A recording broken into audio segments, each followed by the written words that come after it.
8 मार्च 2014 को Malaysian airline का एक जहाज कुआलालंपुर से टेक ऑफ तो हुआ, लेकिन वो अपनी मंजिल बीजिंग तक नहीं पहुंचा। आज तक किसी को भी मालूम नहीं पड़ा कि ये जहाज गया तो आखिर गया कहां।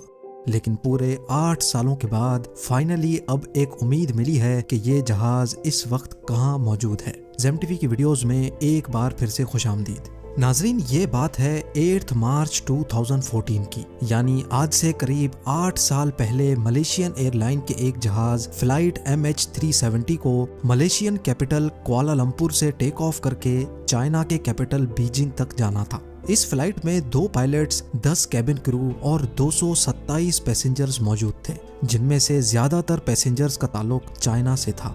दोनों पायलट्स इंतहाई एक्सपीरियंस थे, जिनमें से 53 साल के कैप्टन ज़ाहरी अहमद शाह को 33 साल का फ्लाइट एक्सपीरियंस था, जबकि 27 साल के को पायलट फारिक अब्दुल हमीद एक जूनियर पायलट थे, जिनको 7 साल का फ्लाइट एक्सपीरियंस था। अगर इस प्लेन की बात की जाए तो 11 साल पुराना ये बोइंग 777 जहाज था, जिसमें ना ही किसी किस्म की कोई प्रॉब्लम थी और ना ही पास्ट में ये जहाज किसी मैकेनिकल या इलेक्ट्रिकल हादसे का शिकार हुआ था।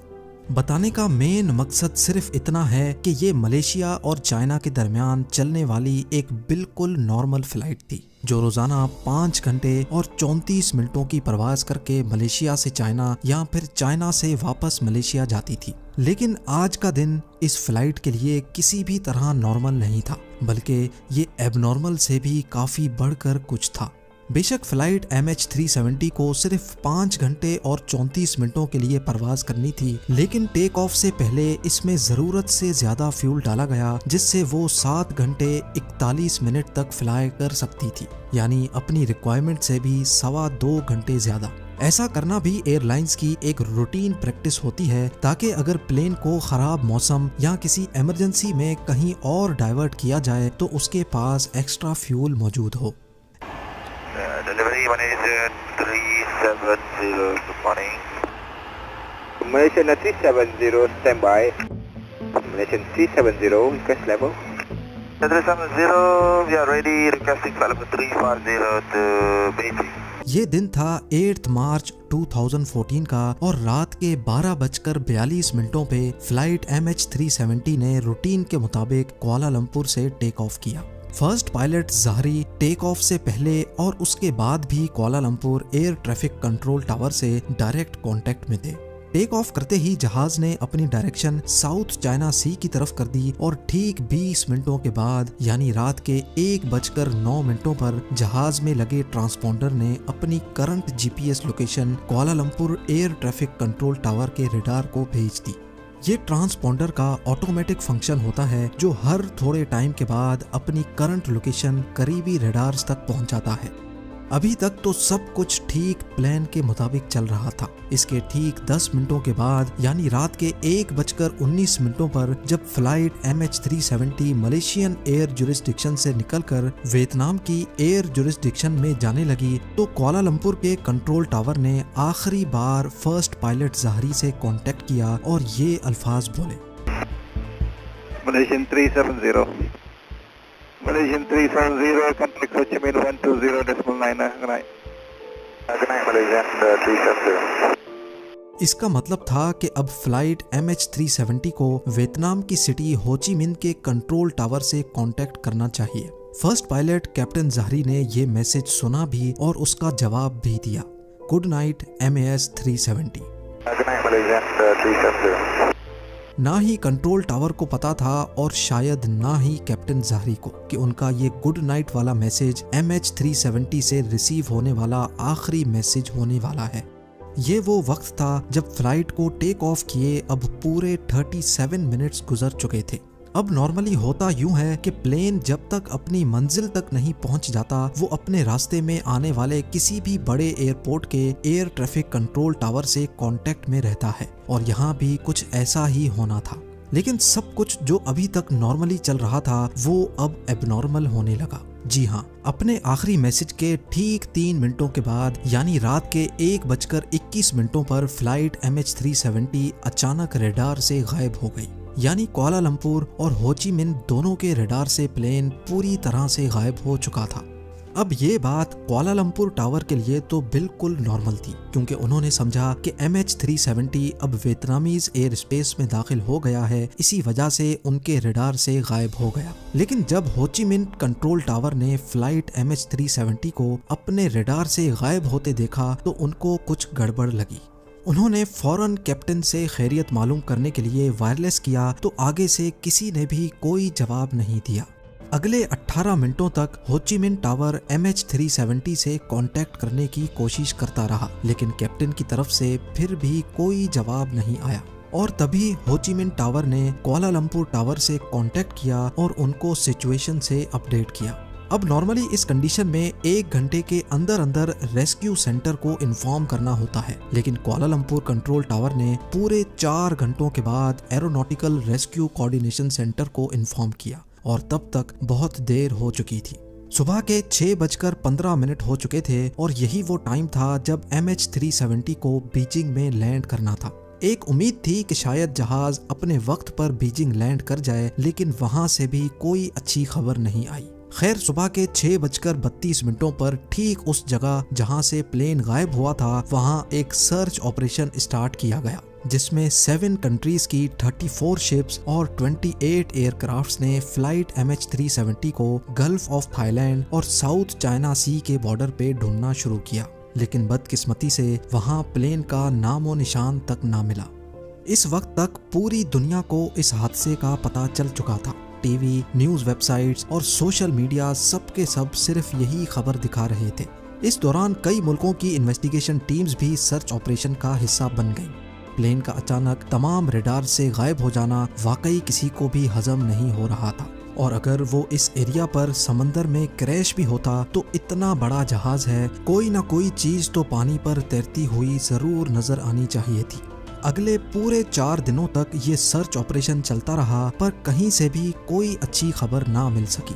लेकिन फिर चौथे दिन एक खबर आई जिसने तमाम रेस्क्यू ऑपरेशन टीम को हिला कर रख दिया।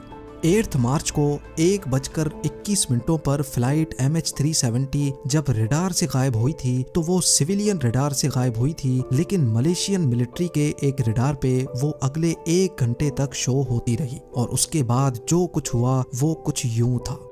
सिविलियन रडार से गायब होने के बाद जहाज ने चंद मिनटों के लिए राइट पे जाना शुरू किया और फिर यू टर्न करके वापस मलेशिया की तरफ टर्न किया।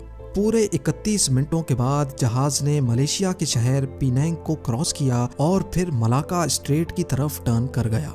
आखिरी बार जहां तक मिलिट्री रडार की रेंज थी, फ्लाइट MH370 को इंडियन ओशन के इस पॉइंट तक डिटेक्ट किया गया और इस वक्त रात के 2:22 हो रहे थे।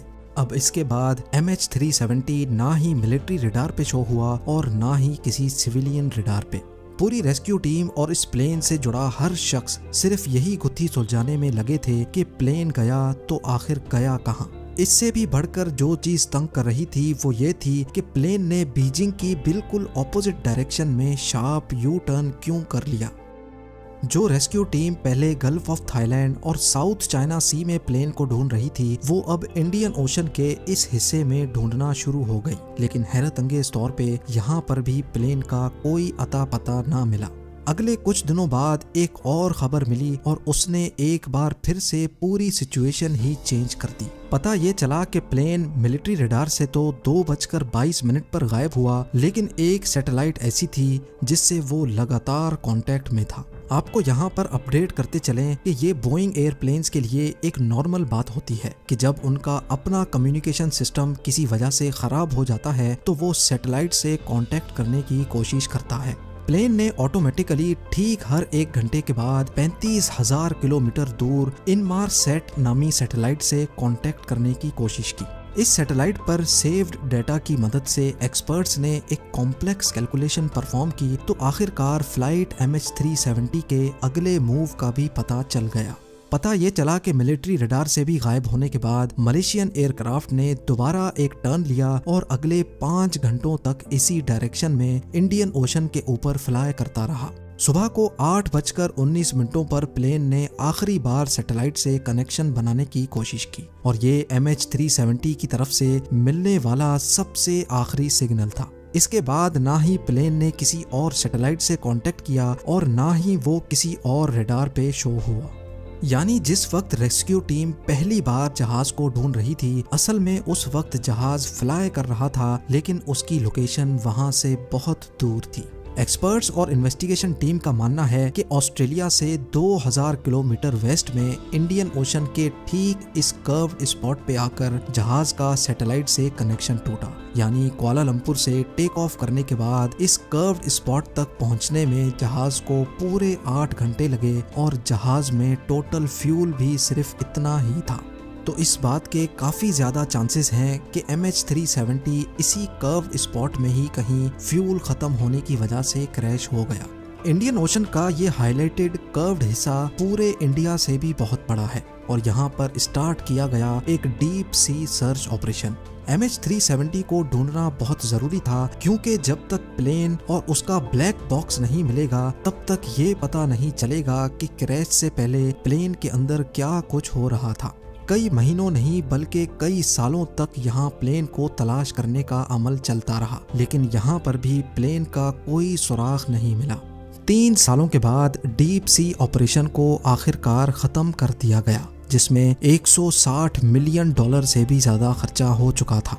सर्च ऑपरेशन के दौरान प्लेन का तो कोई अता पता नहीं मिला, लेकिन 2015 में यानी प्लेन के गायब होने के 1 साल बाद प्लेन का राइट फ्लैपरॉन तैरता हुआ आइलैंड ऑफ रीयूनियन के साहिल पे जा पहुंचा। ये प्लेन का वो हिस्सा होता है जो लैंडिंग के वक्त काम आता है। मिलने वाले इस फ्लैपरॉन पर जब तहकीक हुई तो एक और खौफनाक हकीकत से पर्दा उठा। एक्सपर्ट्स का मानना है कि जिस वक्त MH370 पानी में क्रैश हुआ उस वक्त ये फ्लैपरॉन एक्सटेंडेड नहीं था, और अफसोसनाक तौर पे इसका मतलब ये है कि पानी पे क्रैश होते वक्त जहाज अपनी नोज के बल समंदर में जा गिरा। अगले कई सालों के दौरान प्लेन के कई और हिस्से भी अफ्रीका के साहिल से मिले, लेकिन आज तक प्लेन या उसमें बैठे पैसेंजर्स का कोई सुराग ना मिल सका। मलेशियन फ्लाइट MH370 के अंदर गायब होने से पहले क्या कुछ हुआ ये आज तक किसी को भी मालूम नहीं है। कुछ इन्वेस्टिगेटर्स का शक है कि प्लेन हाईजैक हुआ था, तो कुछ इस बात पर यकीन रखते हैं कि किसी इलेक्ट्रिकल फेलियर की वजह से प्लेन का बाहर की दुनिया से कांटेक्ट टूट गया और ऑक्सीजन की कमी की वजह से प्लेन के अंदर तमाम लोग बेहोश हो गए थे। खैर असल रीजन क्या है ये तो प्लेन के ब्लैक बॉक्स में महफूज रिकॉर्डिंग से ही पता चल सकता है, जो प्लेन के साथ ही इंडियन ओशन में कहीं गायब है। MH370 के गायब होने के पूरे 8 सालों के बाद फरवरी 2022 में एक बार फिर से प्लेन के मिलने की उम्मीद दिलाई गई। एक British retired aerospace engineer Richard Godfrey ने दावा किया है कि वीक सिग्नल प्रोपगेशन एनालिसिस के जरिए उसने प्लेन की असल लोकेशन का अंदाजा लगा लिया है, और हैरत अंगेज तौर पे रिचर्ड ने जो पिन पॉइंट लोकेशन बताई है वो भी इंडियन ओशन के इसी कर्व्ड एरिया में मौजूद है। रिचर्ड का मानना है कि उसकी बताई गई ठीक इस जगह पर ओशन के 4000 मीटर नीचे मलेशियन एयरलाइन का गुमशुदा जहाज अभी भी मौजूद है। ये उतनी ही गहराई है जितना नीचे टाइटैनिक शिप पूरे 74 ईयर्स की कोशिशों के बाद 1985 में मिली थी। अब Malaysian authorities retired aerospace engineer के इस क्लेम को कितना सीरियस लेती है और इस जगह पर एक नया सर्च ऑपरेशन लॉन्च किया जाता है कि नहीं, ये तो वक्त ही बताएगा। उम्मीद है जेम टीवी की ये वीडियो भी आप लोग भरपूर लाइक और शेयर करेंगे। आप लोगों के प्यार भरे कमेंट्स का बेहद शुक्रिया। मिलते हैं अगली शानदार वीडियो में।